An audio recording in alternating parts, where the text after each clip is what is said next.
Sise ya wana muna mabelewa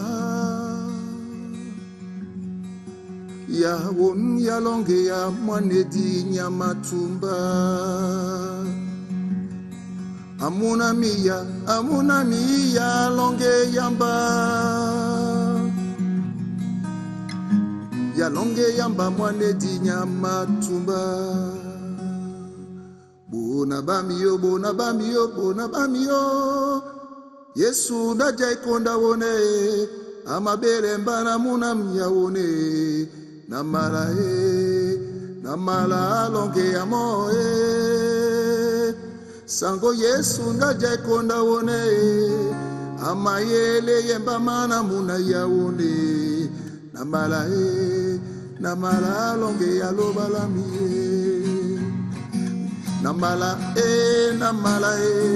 namala muna tete namala pon namala mulongo mwasiyono wone namala longe ya lobalamiye kinge Yesu ajai konda omale yemba mana muna ya jamwa ye mwabinde ya namala longe ya lobalamiye kinge Yesu ajai konda omale yemba mana muna ya jamwene mwabinde ya namala longe ya lobalam namala iyomba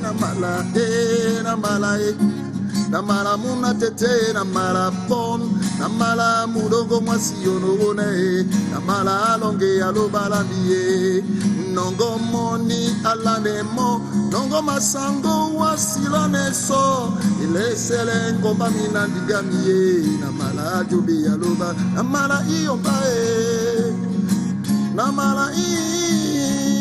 namala pon namala mulongo mwasiyono wone namala longe ya lobalamie. Amen. Ça, vous êtes sur CRTV News, mesdames, messieurs, vous regardez Cameroun Daylight, édition du dimanche 12 avril consacrée à l'actualité des religions et c'est comme ça que ça se passe, surtout quand il est parmi nous le révérend Toko Sondji du Centre de Mission Chrétienne Assemblée d'Oyomaban. Bonjour. Bonjour, Carl. Mais quelle belle mise en bouche, Namala. Namala, une vieille chanson des années 99-98. Namala, j'irai, ou oui. tout au moins actuellement, je vais. Parce que je reçois l'appel je dis, King Yesu, le roi Jésus est installé sur son trône. Il m'appelle, viens me louer. Et je dis, ok, je réponds à l'appel, puis je vais le louer. Et c'est super, nous sommes tous invités, c'est une invitation générale, c'est pas que adressé à vous. Oui, quiconque a besoin de spiritualité, quiconque a besoin de résoudre ses problèmes, quiconque a besoin d'évasion, d'extase, il doit entrer dans cette chanson et se retrouver. Et ça tombe bien puisqu'on parle d'un thème qui nous interpelle tous, autant que nous sommes Camerounais ou pas. L'œcuménisme a une richesse en exemple, comment en tirer profit. Eh bien, révérend Toko Sondji du Centre de Mission Chrétienne Assemblée d'Oyomaban ici à Yaoundé, l'œcuménisme pour vous, c'est quoi?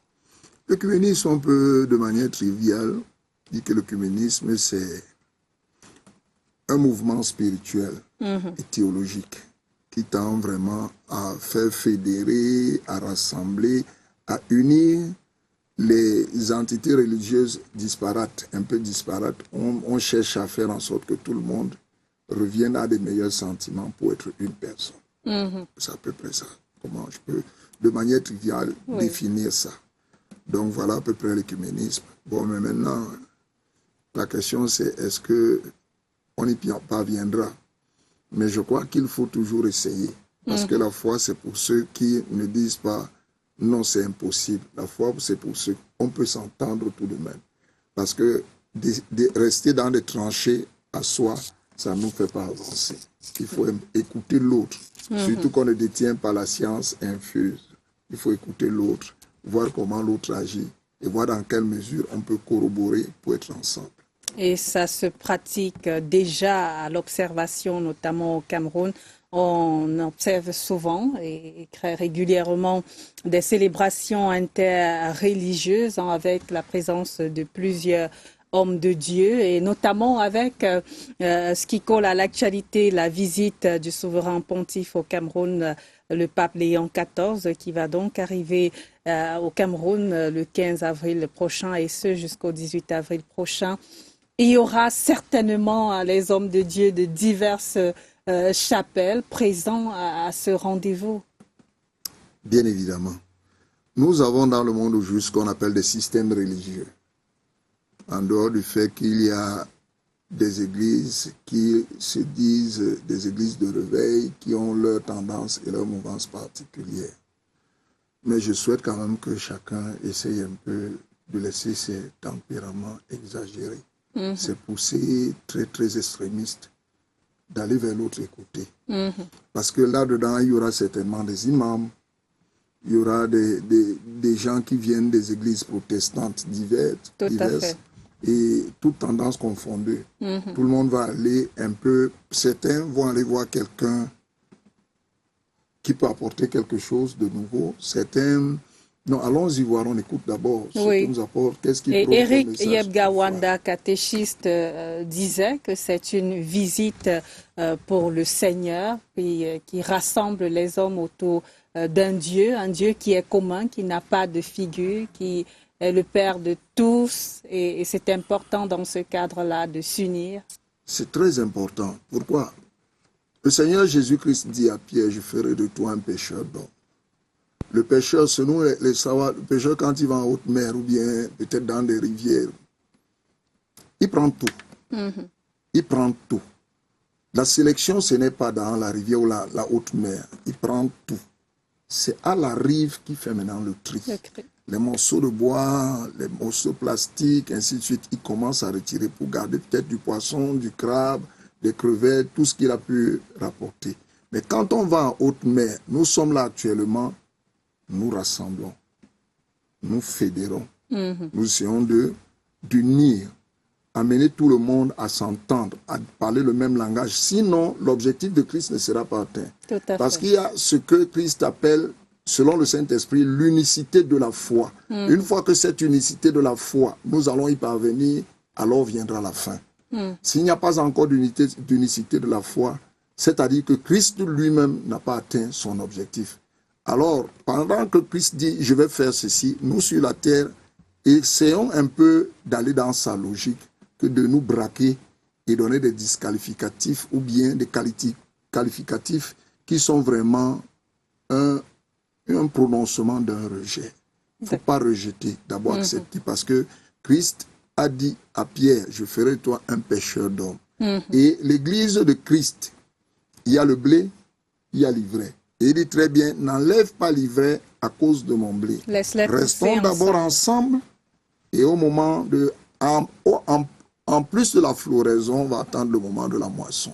C'est à ce moment qu'on saura que non, ça n'a pas été utile, ça n'a pas été utile. C'est donc dit que dans l'œcuménisme et notamment ces rassemblements interreligieux, il y a du bon à tirer, comme l'unité, notamment la tolérance. Je dirais même du très bon à tirer.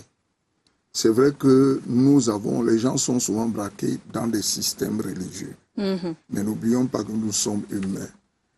En nous braquant, celui qu'on devait écouter, on devait lui apporter un raisonnement un peu plus posé pour qu'il soit converti ou que nous puissions le retourner à faire les choses de manière bien ou bonne selon que nous le voyons. Une fois que nous le repoussons, nous ne pouvons rien apporter. Et là, une fois, le langage est mauvais. Quand le langage est mauvais, c'est des positions, c'est des guerres. C'est pas bon. Quand on va dans le sens de l'œcuménisme, dans un sens tout à fait plat, n'allons pas dans le système stratégique, mystico-stratégique, où on va commencer à chercher à se tirer des flèches. Non, allons tout simplement. Le Seigneur Jésus-Christ nous demande d'être simples comme des colombes, mais rusés comme des serpents de champ. C'est très, très important. Alors, révérend Toko Sandji du Centre de mission chrétienne Assemblée de Yomaban, quels sont les comportements qu'on devrait pratiquer au quotidien à la base, notamment de l'observation de ces rassemblements interreligieux, des hommes de Dieu qui font déjà beaucoup, qui enseignent, mais déjà au niveau de la population, quelle attitude pour ne pas rentrer dans ces retranchements, dans ces extrémismes? J'ai toujours enseigné et j'enseigne toujours, et par la grâce de Dieu, j'enseignerai toujours l'écoute. Écoutez d'abord l'autre. Ne le jugez pas avant. Les préjugés ne sont pas bons.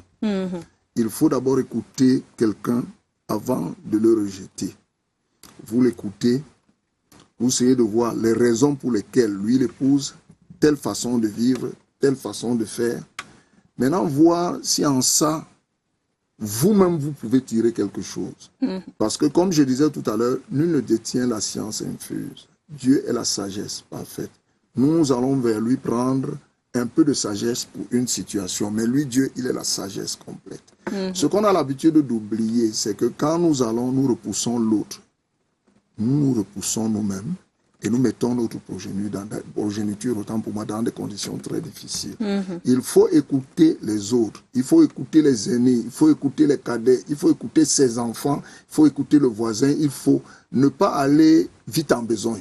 Parce que quand on va vite en besoin, on émet des jugements, autant pour moi, qui peuvent même aller contre nous-mêmes et détruire la sphère dans laquelle nous sommes appelés à vivre. Or, quand la sphère dans laquelle nous sommes appelés à vivre est nocive, c'est là où il y a des regrets, mais il se fait parfois trop tard.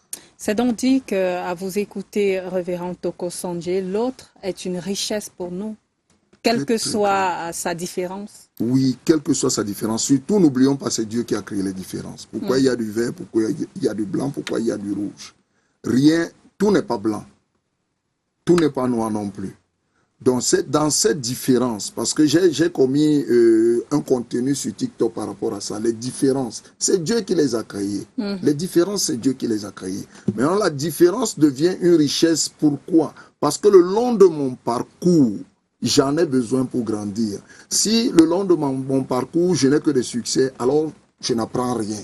Mais les échecs aussi, si on peut appeler ça échec, ou comme moi j'appelle souvent des troubles dans le parcours, ça nous enrichit. Ça nous rend plus forts, ça nous mûrit, de telle sorte que demain nous allons rencontrer un cas similaire à ce que nous avons traversé plus loin, et nous allons dans notre mémoire, qui est notre corbeille, nous allons très rapidement trouver quelque chose pour vaincre.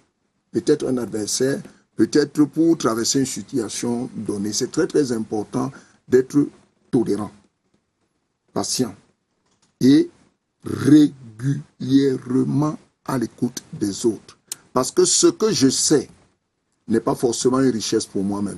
Mais ce que l'autre va m'apprendre, ça va me permettre de surmonter certains écueils. Oui, c'est sur ce conseil de sagesse qu'on sort de cet échange avec vous, révérend Toko Sandji, pasteur au centre de mission chrétienne Assemblée de Yomaban ici à Yaoundé. Merci infiniment. Carlette, c'est moi qui suis dans la maison. Je suis content chaque fois que j'arrive ici. L'accueil avec tout ce que cela comporte, ça transmet aussi beaucoup de choses qui me permettent ou qui me dopent de pouvoir enseigner mes jeunes frères, mes ouailles, d'aller dans le sens de l'apaisement et ce qu'on appelle, comment on appelle ça encore, l'hospitalité.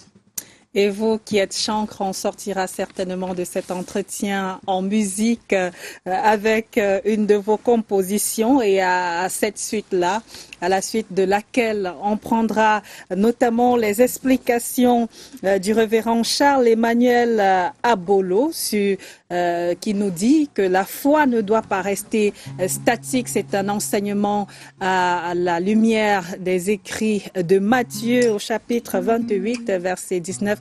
Une signature de Karina Lima qu'on écoute juste après avoir prié 2 fois, c'est-à-dire chanter.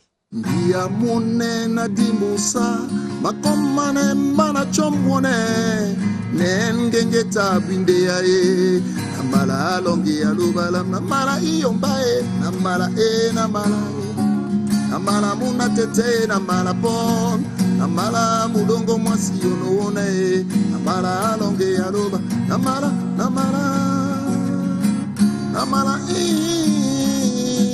nasimadi awanu mbamo namala alonge yaloba